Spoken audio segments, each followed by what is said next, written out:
Hey guys, what is up? So you probably clicked on this video because you're thinking, OnlyFans, what the hell happened? They were gonna ban explicit content, there was a massive uproar, and then they reversed their stance 100%, and you're just wondering, is this the end of OnlyFans?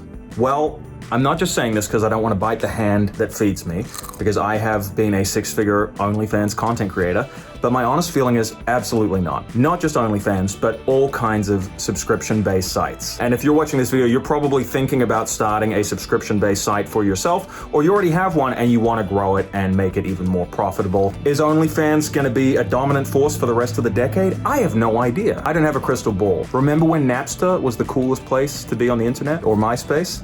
Exactly. Things change. But I know it's here right now. I know that it's still a golden opportunity for content creators. And I know that this model of content creators going direct to the audience, it's just beginning. So you're not too late. In fact, you're still early if you're getting in on this, in my opinion. So this video, it's kind of like me taking everything out of my brain and putting it in your brain, help you if you want to create or grow your own subscription-based site, whether it's explicit or safe for work, whether it's cooking, fitness, whatever it is, it doesn't really matter. The same principles apply. I recently did this interview with BBC Ulster. These are some of my extended takes where I was riffing and kind of explaining everything that worked for me in creating a six-figure OnlyFans page. Without further ado, let's get to it.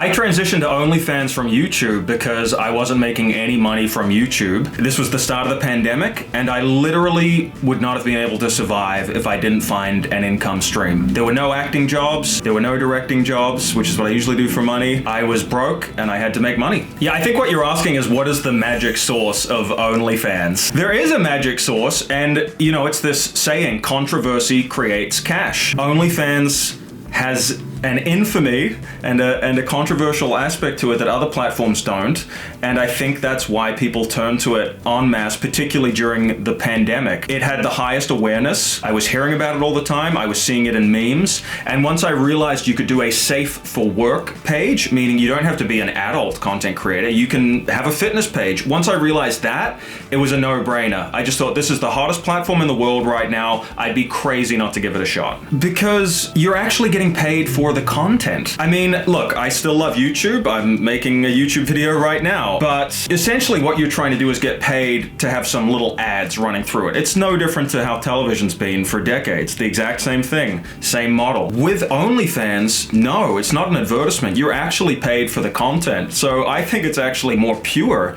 in a sense. And once you open your mind to the fact that you can sell any kind of content imaginable, and that OnlyFans is just a delivery mechanism, you suddenly realize how freeing this platform is. And for me, it was extremely liberating, and I've never been remunerated so well for my content, so of course I'm enthusiastic about it. I will also say though, it is a closed community. It's a subscription site, so you have to have two jobs. One is making content for your OnlyFans subscribers. You also have to create for Instagram, Twitter, YouTube, wherever else eyeballs are, even if you're not making money from it, because that's a funnel for the subscribers, but it also keeps you active in the world. I mean, if I just retreated to OnlyFans, essentially I'd sort of disappear from any kind of public view, because OnlyFans is behind a paywall. So you actually have to do both, and that's where it does get time consuming and kind of exhausting sometimes for content creators. From what I've seen, OnlyFans is one of the best ways for a small creator to make a living. And look, I'm happy to share some financial details to your listeners so I can give some value.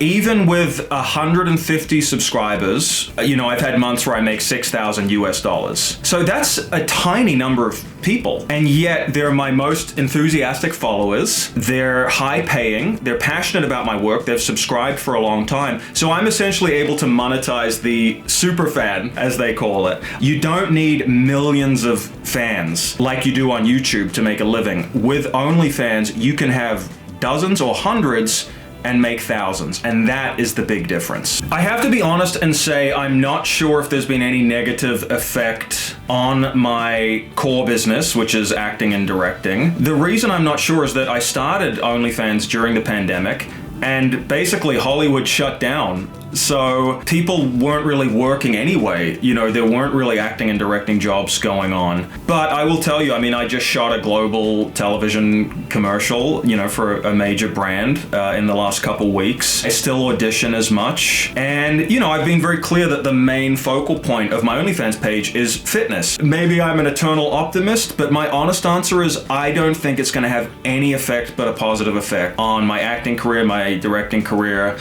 and my kind of side hustle as a personal trainer. I think any kind of awareness and publicity is valuable. And I also think when you see people like Cardi B and Michael B. Jordan, probably the biggest A-lister in Hollywood right now, when you see them jumping on OnlyFans, you kind of have to say, all right, at this point, it's fairly mainstream. It's come a long way from its roots as purely an adult content site. I think even just in the past year, that stigma, the infamy you're talking about, the negative connotations, I think they've drastically dropped and will continue to. And look, whether it's OnlyFans, Patreon, or some other site we haven't even heard of yet, I do think that subscription sites where content creators make content direct for their audience is the present and absolutely the future more and more. No doubt in my mind. People always ask me, like, what did your family think? I mean, look, if my mom logged on, she's not going to see any nudity on my page. She's going to see me doing some kettlebell workouts shirtless with baby oil on me. I mean, it would be embarrassing. But she understands that I have been on this journey for 20 years now. I've been making films, acting. This is a continuation of that. She's incredibly proud of me. My girlfriend is the most supportive. She takes pictures for me. She shoots videos for me. The fact that I am self-employed, making money, creating content, all my friends and family are just like, dude, good for you. Take this as far as you can. I think my advice to someone just starting out with this is whatever kind of content you're making, make sure it is connected to the real you. So if you're not passionate about the core of it, you know, whether it's fitness or some kind of lifestyle content you're making, really don't do it. The more aligned it is with your true personality and passions, the more longevity you'll have. So my advice is start slow, ramp up, be the real you, because you're going to attract people that are actually authentic fans that way. You won't burn out because you're passionate about your content, and you will make more money and have truer fans in the long run. That's basically my advice. Well, that was fun. What a lovely girl. Great interview. All right, guys, I hope you enjoyed that. What was your biggest takeaway from it? Leave a comment below. I'd love to know if there was something that was kind of like a light bulb moment for you. That's always cool for me to hear. So let me know in the comment section. I will be back real soon with another video. You take care of yourselves. Stay safe. It's a crazy world out there right now. Look after yourself. I love you. Talk soon. Bye. Whoosh.